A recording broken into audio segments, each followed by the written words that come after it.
ഞാനൊന്ന് പറയട്ടെ.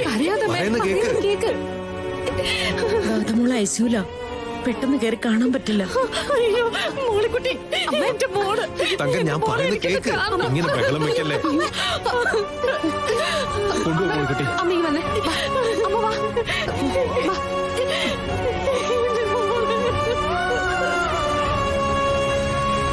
ഗാഥമോളുടെ കാര്യത്തില് സിത്താരേക്കാളും സ്നേഹമാണല്ലോ തങ്കത്തിന്. കുഞ്ഞുനാള് മുതല് ഗാഥമ്മേടത്തെ സ്വന്തം മോളെ പോലെ വളർത്തി. അതാ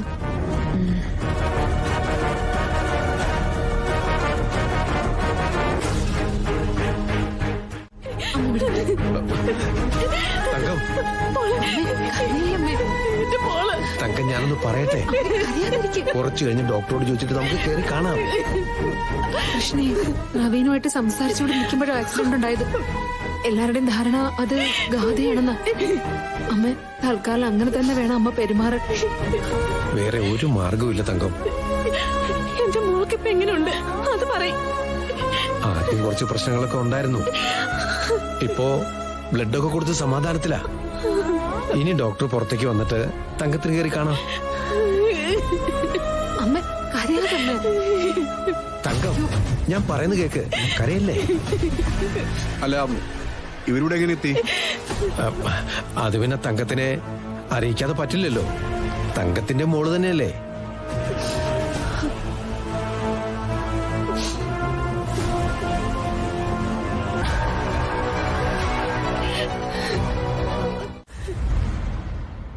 ഡോക്ടർ, എന്തായി? അമ്മ മകൾ ബന്ധത്തിന്റെ മനോഹരമായ ഒരു നിമിഷമാണ് ഐസിയുനകത്ത് കണ്ടത്.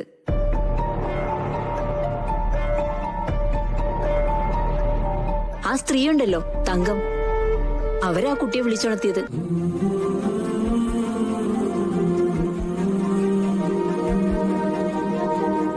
ഞാൻ നിങ്ങളോട് പറഞ്ഞില്ലെന്നേ ഉള്ളൂ.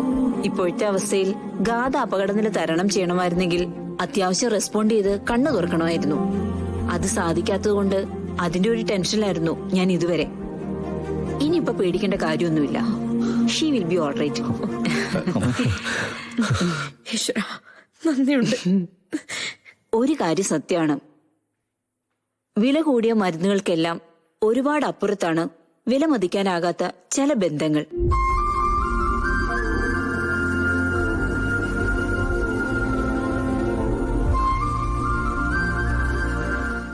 നമുക്ക് വലിയ റിസ്ക് ഇല്ലല്ലോ.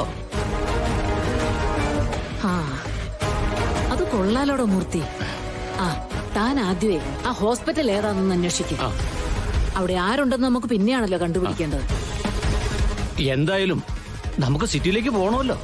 അനിയൻ സാർ ഒപ്പിട്ട് തന്നാ ആ ഇൻവെസ്റ്റ്മെന്റിന്റെ കാര്യങ്ങൾ റെഡിയാക്കണ്ടേ? അനിയൻ തന്നതല്ലേ, ചെയ്യാതിരിക്കാൻ പറ്റുമോ? അപ്പോഴും അവൻ പറഞ്ഞു എന്റെ മോള് സേഫ് ആയിരിക്കണേ ചേച്ചിന്ന്. താൻ കേട്ടില്ലടോ? കേട്ടു മേഡം. എന്റെ കണ്ണ് നിറയുകയും ചെയ്തു. തന്റെ കണ്ണ് നിറയും. ഇന്നലെ താൻ എന്റെ മുമ്പിൽ ഇരുന്ന് കണക്ക് പറഞ്ഞപ്പോ അതെനിക്ക് കൃത്യമായിട്ട് മനസ്സിലായി. അല്ല, അത് പിന്നെ ലാഭം കിട്ടുമ്പോ അതിന്റെ പങ്ക് ചോദിക്കുന്നതിൽ എനിക്ക് വിഷമമൊന്നുമില്ല മൂർത്തി. താൻ പോകാനുള്ള ഒരുക്കങ്ങൾ നോക്കാം.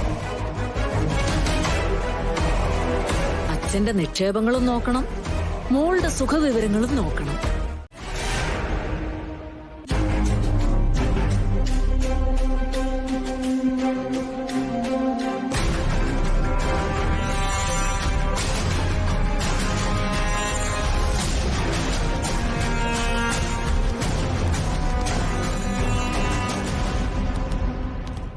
ഈ ഗാഥയുടെ ബന്ധുക്കൾ ഞങ്ങളാണ് സാർ.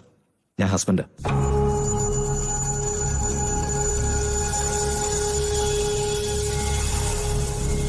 എന്താ ഇപ്പൊ ഗാഥയുടെ കണ്ടീഷൻ? ഇപ്പൊ ബെറ്ററാണ്. ഞങ്ങൾ മൊഴിയെടുക്കാൻ വന്നാണ്.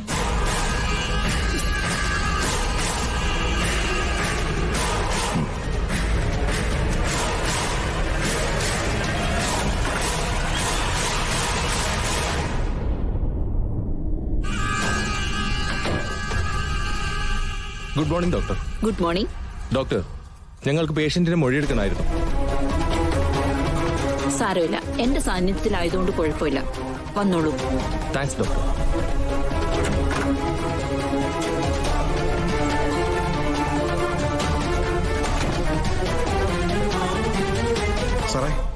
പോലീസുകാർ ഇത്തിരി ഉഴപ്പിയാലും ഒരു കുഴപ്പമില്ല. നമുക്കിതിന്റെ യാഥാർത്ഥ്യം അറിയാമല്ലോ. ഗാഥ ഹോസ്പിറ്റലിൽ നിന്ന് ഇറങ്ങട്ടെ എന്ന് കരുതിയിരിക്കപ്പ ഞാൻ. അയാളെ വേദനിപ്പിച്ചവരെ വെറുതെ വിടാൻ പാടില്ല.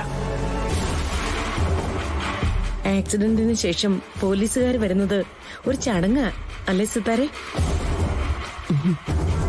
അങ്ങനെയും ചില കാര്യങ്ങളൊക്കെ ഉണ്ടല്ലോ, ഓരോ ശീലം പോലെ ഉണ്ടാക്കി വെച്ചിരിക്കുന്നതാ.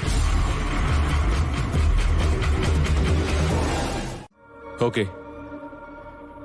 അല്ല, അപകടം നടന്ന സമയത്ത് ഓർക്കാൻ കഴിയുന്ന വേറെന്തെങ്കിലും?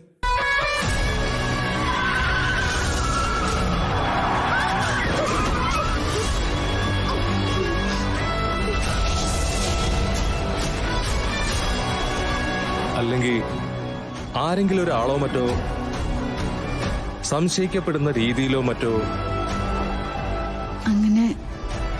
അങ്ങനെയൊന്നും ഉണ്ടായിരുന്നില്ല സർ. ഓക്കെ. ഹോസ്പിറ്റൽ ഡിസ്ചാർജിന് ശേഷം എന്തെങ്കിലും ഓർത്തെടുക്കാൻ പറ്റുവാണെങ്കിൽ ഒന്ന് സ്റ്റേഷൻ വരെ വരണം.